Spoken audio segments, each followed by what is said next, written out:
유대인의 잠언이라고 일컬어지는 탈무드에 보면은 6가지의 덕, 것을 말하고 있습니다. 우리가 생각하는 것과는 조금 좀 달라요. 첫 번째 덕은 죽을 때까지 공부하는 것입니다. 사람은 끝까지 마지막까지 배우고 익히며 그렇게 늘 새로운 길을 걸어가려고 애쓰는 것, 이것이 덕이라는 것이지요. 두 번째는 환자를 방문하는 것. 셋째는 손님을 접대하는 것. 넷째, 기도와 명상의 생활. 다섯째, 자녀들을 율법으로 그렇게 가르치는 것. 그리고 마지막 여섯째는 다른 사람, 이웃의 그 장점을 생각하고 그것을 격려해 주는 것. 자, 그 중에 세 번째가 뭐라고요? 6가지 말했는데 뭐 다 잊어버렸죠, 그죠? 네, 손을 대접하는 것, 손 대접하는 것.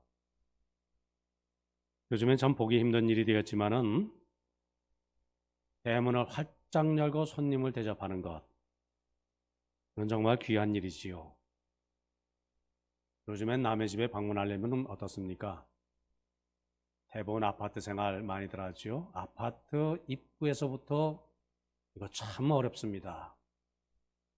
어딜 가느냐, 왜 방문하느냐, 손대접이 아니라 어디 뭐라 그럴까요?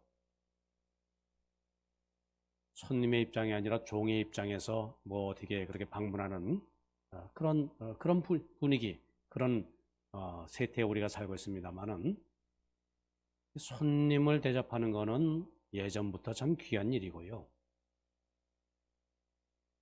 로마서 12장 12절 손님 대접하기를 힘쓰라 이렇게 말했지만은 옛날 아브라함은 손을 대접하기를 힘쓰다가 어떤 일이 있었다고요?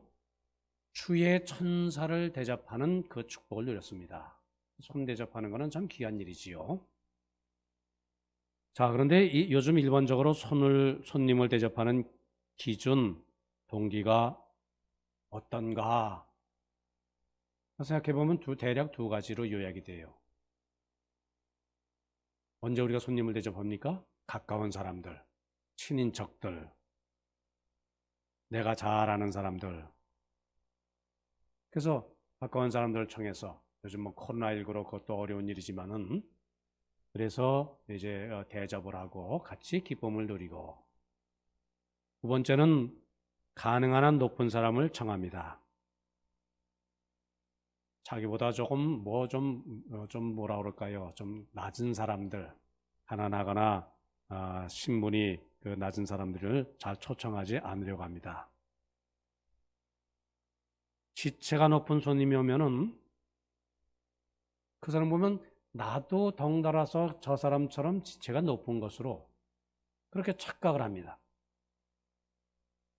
그리고 또 높은 사람을 초청하면은 언젠가 나중에 저 사람 내게 좀 좀 유용하겠지. 그러니까 내가 좀 어떤 저 사람 덕을 좀 보지 않겠는가. 그러면서 손님을 초대하는 그런 심리가 있습니다. 자, 근데 오늘 본문에서 보면 예수님께서는 전혀 다른 말씀하세요. 12절, 13절, 14절 말씀. 뭐 요약하자면 이런 말씀입니다. 너는 가까운 사람들이나 또는 지체 높은 사람들 청하지 말라. 왜? 그 사람들이 너를 도로 초청을 하려고 하면은 손을 대접한 그 복이 서로 상쇄되지 않느냐. 차라리 가난한 자들, 몸이 불편한 사람들, 전원자들, 시각장애자들, 뭐 이런 사람들을 청하라. 그리하면 저희들은 은혜는 받고 갚지는 못하고 그것이 너에게 복이 된다. 그렇게 우리 일반 상식과는 다른 말씀을 예수님께서 하시는 것이지요. 자, 이 말씀의 뜻이 무엇이겠습니까? 우리가 선을 행하는데, 선행을 하는 데 있어서 몇 가지 이런 생각해야 될 자세가 있다. 그것을 가르쳐주는 교훈입니다. 자, 우리가 구제한다든지 남에게 이렇게 자선을 베푼다든지 선행을 할 때 어떤 자세가 필요할까요? 첫째는 자기 중심적인 선행을 하는 행위를 벗어나야 된다는 것이지요. 자기 중심적인 선행 뭘까요? 선을 행해도 자기를 위해서지요. 자기의 유익을 위해서 자기의 이름을 드러내려고 그런 뜻이겠죠. 선을 행하고 그 내가 선을 행한 것에 대한 대가, 어떤 갚음, 이것을 원하는 그런 자세지요. 내가 주었으면 그만큼 받겠다. 아니면 그 이상을 받겠다. 그런 마음으로 선을 행하는 그것을 말하지요. 둘째, 내가 즐기기 위해서 선을 행하는 거예요. 우리가 조심해야 될 것. 내가 선을 행했다. 그래서 뭐예요? 자기 만족. 그 일로 인해서 내가 기쁨을, 그러니까 나보다 못한 사람을 돕는 것을 하나의 나의 낙으로 여기는 것. 그래서 이 마음이 좀 지나치면은 결국 어떤 마음이 되느냐? 나의 도움을 받은 그 사람이 돕는 나를 알아줘야 돼요. 만일 나를 알아주지 않으면은 이거 기분이 영 나쁩니다. 그리고 상대방 뭐라 그래요? 참 건방지네. 그죠? 이런 자세로 대하게 됩니다. 그건 자기 중심에 한 생각인 것이죠. 그러니까 진정 남을 생각을 하고, 그래서 남을 사랑하고, 그래서 그를 위해서 뭔가 일을 하겠다. 그것이 아니지요. 자기 마음에, 내 마음의 만족을 위해서 선을 행하는 것. 잘못된 선행이라는 것이지요. 세 번째, 남이 알아주기를 바라면서 선을 행하는 것. 자, 성경, 예수님의 비유, 선한 사마리아 비유, 우리가 잘 알고 있지 않습니까? 예루살렘에서 여리고로 가는 길목에 한 사람이 강도를 만났습니다. 피탕의 성의가 되어서 누워 있습니다. 제사장 레위인들 그것 보고도 그냥 지나갑니다. 변명할 이유가 있을 것입니다만은, 그런데 아마도 강도 만난 사람이 예루살렘 시장 한복판에서 그런 길거리에 누워 있었다고 한다면 어땠을까? 제사장 제팔을 걷어붙이고 많은 사람을 의식하면서 봉사는 이렇게 하는 것이다. 이렇게 시범을 보였을지도 모릅니다. 그러나 여리고로 가는 그 골짜기에 쓰러져 있는 그 사람 아무도 모릅니다. 그 사람은 구해 주어도 알아줄 사람이 아무도 없다는데 문제가 있었던 것 같습니다. 요즘에 보면은 무슨 정말 선한 일을 하기 위해서가 아니라 방구하기 위해서, 선전하기 위해서 텔레비전 신문에 나기를 바라면서 그렇게 선한 일을 하는 사람들 생각보다 많죠. 이렇게 누가 알아주기를 바라고 기억해 주기를 바라고 칭찬해 주기를 바라는 그 선행, 이것도 바른 행동이라 이렇게 말하기가 어렵습니다. 네 번째 선행, 예수님의 가르쳐준 선행, 갚을 길이 없는, 갚을 능력이 없는 사람을 초대하는 선행, 이것을 말씀하시죠.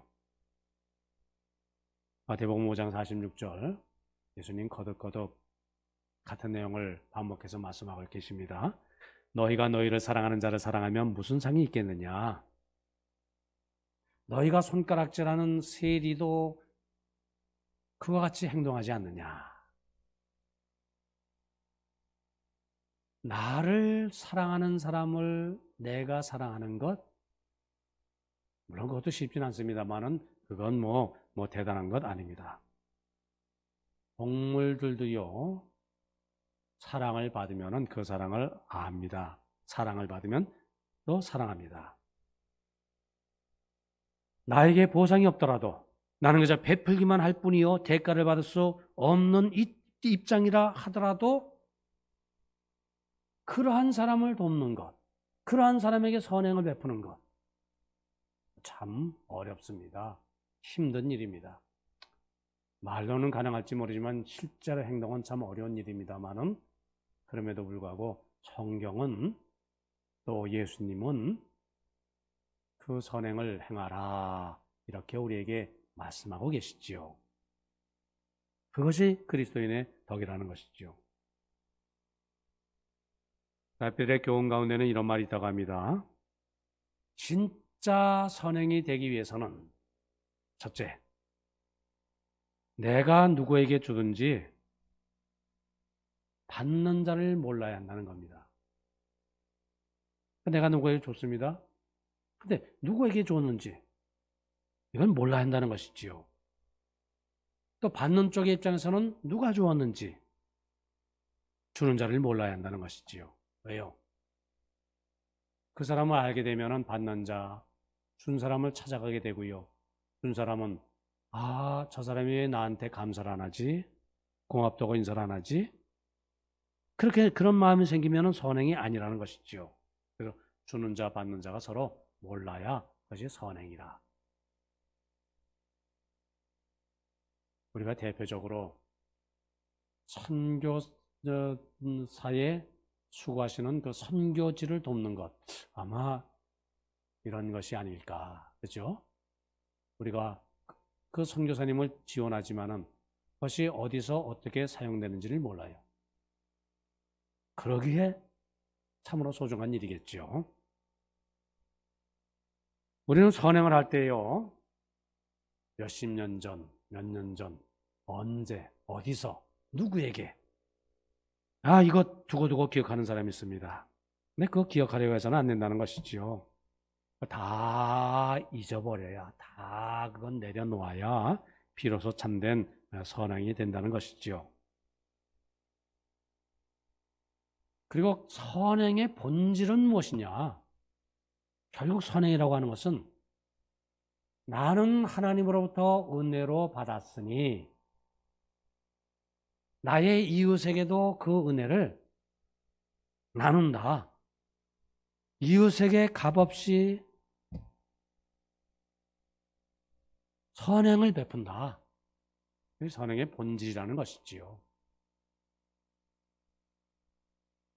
그리고 나는 받으며 사는 것, 그것으로 만족하지 않느냐고, 남에게 베풀며 살 수가 있도록 하나님이 나에게 복 주셨다? 그것을 감사하며 사는 것, 이것이 귀하다는 것이지요. 자, 이렇게 선행은 마음의 동기가 중요하고요, 그 자세가 참 중요하지요. 선행 한 가지만 더. 근데 선행은 분명한 것은 하나님이 그것을 꼭 기억하신다는 사실이지요. 하나님 IQ가 얼마나 될까요? 보통 우리 120 그러면은 그 사람 머리 좋다 이렇게 말하죠. 200 되는 사람은 없다고 그러죠. 하나님은 IQ가 얼마나 되실까요? 하나님은 모든 걸 알고 다 계시죠. 모든 것 기억하시는 하나님. 사도행전 10장 보면은 고넬료의 얘기가 나옵니다. 천사가 고넬료에게 나타났습니다. 내가 너의 무엇과 무엇을 기억한다. 무엇과 무엇을 기억하죠? 고넬료의 기도와 그리고 또 하나 구제 또는 선행을 기억한다. 하나님이 기억하시는 것 뭐라고요? 성도의 기도 꼭 기억하셨다가 적당한 때 응답하시는 분. 또 하나는 뭐라고요? 고넬료는 은밀한 구제를 사람들에게 베풀고 잊어버렸어요. 받는 사람도 잊어버렸어요. 하지만 하나님은 기억하신다. 주님은 기억하신다. 자, 이것이 이제 그 선행에 대한 교훈이고요. 자, 예수님 지금 말씀 이 14장 전체가 그 잔치집에 지금 예수님 가셔서 된 사건이 쭉 이렇게 우리가 몇 주일을 공부하지 않았습니까? 자, 그러면서 이제 이어서 15장 말씀 잔치에 대한 교훈을 들려주시면서 또 다른 비유를 한 가지 더 말씀하십니다. 한 사람이 잔치를 벌였어요. 유대인의 잔치는 미리 초청장을 보내는 겁니다. 우리 이번에 이런 좋은 일로 우리 잔치를 벌입니다. 그날 오실 수가 있겠습니까? 그러면 그 초청장을 받은 사람은 내가 초청은 받았구나. 이거 얼마나 기쁘겠습니까? 그러면서 예, 그날 꼭 가겠습니다. 답변을 합니다. 그래서 선약이 그렇게 돼야 됩니다. 그래서 이제 그 잔치집 주인은 그래서 이번에는 누가 오시는구나 알고 이렇게 준비를 하는 것이죠.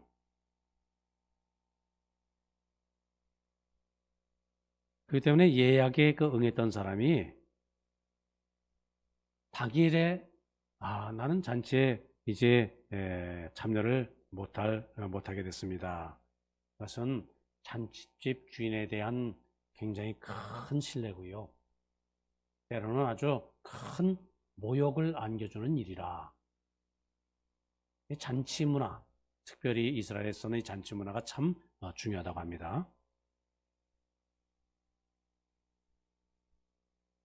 자, 근데 예수님의 비유 말씀 보니까 이제 어느 사람이 그 잔치를 마련했습니다. 사람을 이제 초청했습니다. 근데 그 잔치에 예약되었던 사람들은 잔치에 참석할 것을 거절하는 것이죠. 그래서 화가 났어요, 주인이. 그래서 잔치집 주인은 잔치집에는 얻어먹을 것이 없을까? 기웃기웃거리는 사람들. 그러니까 가난한 이들, 몸이 불편한 이들, 맹인, 그리고 저는 자들을 불러들였습니다. 그리고 또 자리가 남았어요. 그래서 종을 시켜서 동네 밖으로 나가서 지나가는 사람들 이렇게 불러들였습니다. 그래서 잔치를 벌입니다. 이 비유의 내용은 어렵지가 않습니다. 유대인들에게 예약된 그 천국의 복음, 그 천국 잔치가 유대인들은 거부하기 때문에 유대인의 불신과 유대인의 거부 때문에 당시 사회적으로 버림을 받았다고 여겨지던 세리들, 장녀들, 가난한 사람들, 그런 사람들이 누리게 되었다. 그러한 내용을 비유로 말씀하시는 것이지요. 그리고 이 복음은 유대 사회를 뛰어넘어서 사마리아와 그리고 땅 끝까지 이방 사람들이 오히려 즐기게 되었다. 그런 말씀이겠지요. 자, 우리는 이 비유에서 몇 가지 결론을 얻을 수가 있습니다. 자, 우선 초대를 거절하는 것, 이것이 큰 죄가 된다는 것이지요. 자, 오늘 본문 말씀이 우리에게 전하고 있는 죄, 즉 이 잔치집 주인의 마음을 아프게 한 죄는 무슨 죄죠? 윤리적인 죄입니까? 도덕적인 죄입니까? 무슨 도둑질했습니까? 살인했습니까? 그런 것 아닙니다. 율법적인 그런 죄를 지었다는 것이 아니라 은혜에 대한 모독, 그 죄를 지었다는 것이죠. 그러니까 넓은 마음으로 호의를 베풀었습니다. 손님을 초대했습니다. 기쁨에 동참하자. 그 주인의 마음을 이해하지 못하고요. 그 초청을 거절한 것. 그 거절은 은혜에 대한 거절이지요. 남이 베푸는 호의와 은혜에 대한 거절. 그것이 잘못, 그것이 큰 죄라는 것입니다. 자, 오늘 하나님께서는 하늘 문을 활짝 여시고 천국 잔치를 베풀 계신데 이 잔치에 참여할 자격이나 조건을 갖추지 못한 우리 인생들이 어리석게도요, 그 초청을 거부합니다. 이것 얼마나 참 정말 어리석고 안타까운 일이 아닙니까?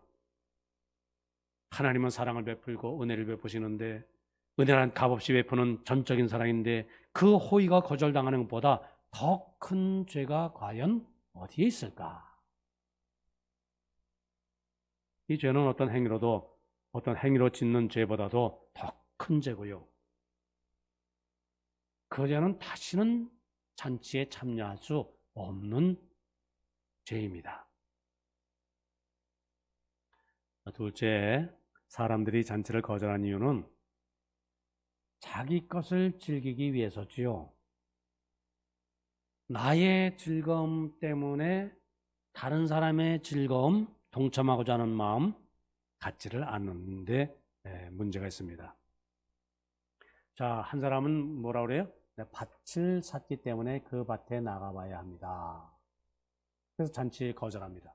밭이 뭡니까? 당시 고대사회 최고의 재산이지요. 밭, 소유물, 투자물, 이거 가리킵니다. 그러니까 나의 관심이 지금 온통 어디 있는 거예요? 물질에 관심이 있는 겁니다. 돈에 관심이 있는 겁니다. 그렇기 때문에 주인의 초대, 하나님의 초대,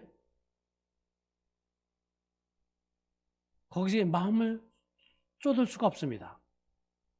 자기 돈을 천국 잔치 구원의 문제보다 더 중하게 여기는 것이죠.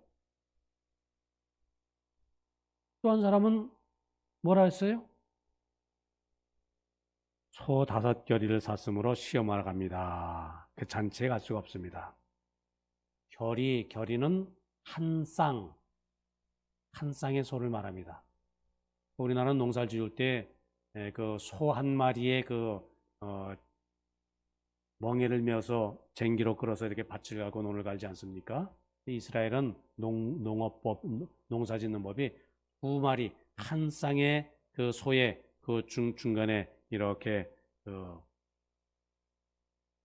농기구를 달아서 밭을 갈고 또 논을 갑니다. 결의소 그렇게 말하죠. 한 쌍, 2마리 소가 이끄는 그런 농법.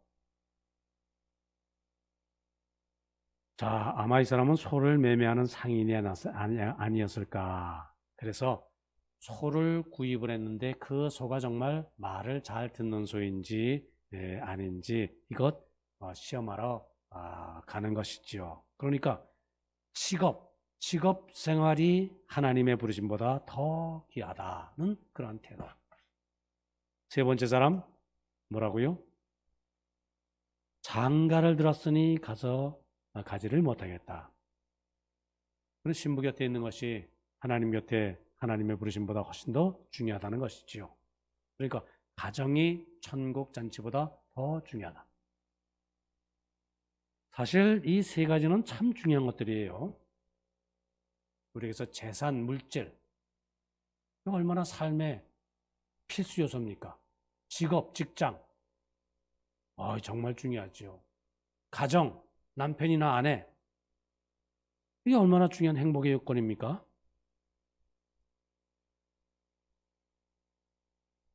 그러기에 많은 사람들이 그래서 하나님이니 구원이니 천국이니 뭐 이렇게 말해도요, 이거 별로 이렇게 중요하게 생각하지 않고요.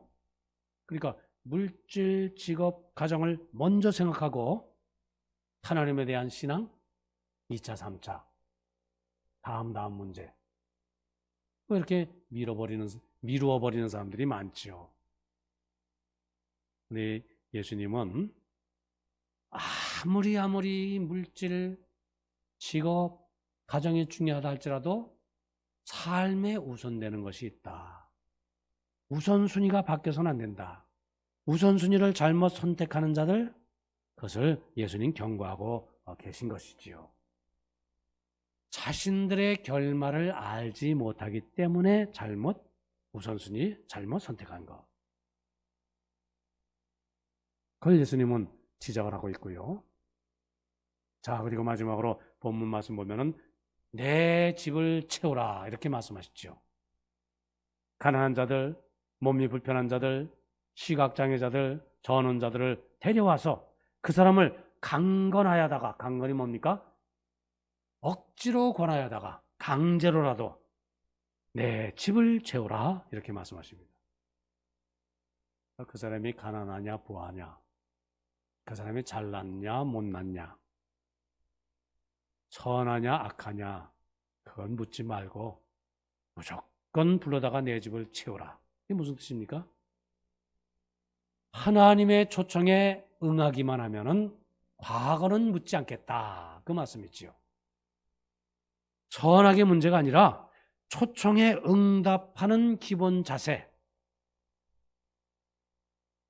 이것이 우선된다는 것이죠. 이것이 중요하다는 것, 이것이 믿음의 문제라는 것입니다. 사실 초청을 받았으면은 내 처지 자격 물을 것 없습니다. 초청을 받았다는 것 그 자체가 자격입니다. 초청을 받았다는 것 그 자체가 소중한 것이지요. 지금 뭐 내가 잔치 자리에 초청을 받아도 입고 갈 옷이 없으니 이렇게 내가 뭐 행색에 초라하니 그것이 문제가 안 된다는 것이지요. 초청받았다는 것 그 자체가 자격이라는 것이지요. 그래서 이 초청에 응답하는 바로 그 순간 아멘하며 그 초청을 받아들이는 그 순간이 천국문이 열리는 순간, 하늘나라를 향하는 문이 열리는 바로 그때라는 것이지요. 자, 강건하여다가 내 집을 채우라. 그것은 이제 잔치 시간이 얼마 남지 않았기 때문이라는 신호입니다. 자, 잔치를 벌여야 되는데 남은 자리가 얼마 남지 않았다. 자, 빨리빨리 강건하여 그 자리에 앉게 하라. 실제로 온 우주의 주인이 되시는 예수님, 천국 잔치 얼마 남지 않았을는지도 모릅니다. 주님이 다시 오셔서 이 자리, 이 잔치 베푸실 줄 믿습니다. 사람을 강건하여다가 내 집을 채우라. 오늘 우리 신앙인들, 그리스도인들 이 강건할 책임을 부여받았습니다. 한 사람이라도 더 이 구원의 잔치에 들어올 수 있도록 그렇게 강건해야 되는 그 귀한 사명을 우리가 위탁을 받았지요. 자, 예수님은 이 비유를 마치면서 성경에는 말씀이 없지만은 이렇게 묻는 것 같아요. 자, 내가 이 비유를 너에게 말했다. 그 사명을 감당할 자가 누구냐? 이렇게 묻는 말씀으로 우리에게 참 들립니다. 그 물음에 예, 제가 감당하겠습니다. 말씀을 들었으니 들은 대로 살겠습니다. 이렇게 대답하는 우리 모두 되시기를 바랍니다.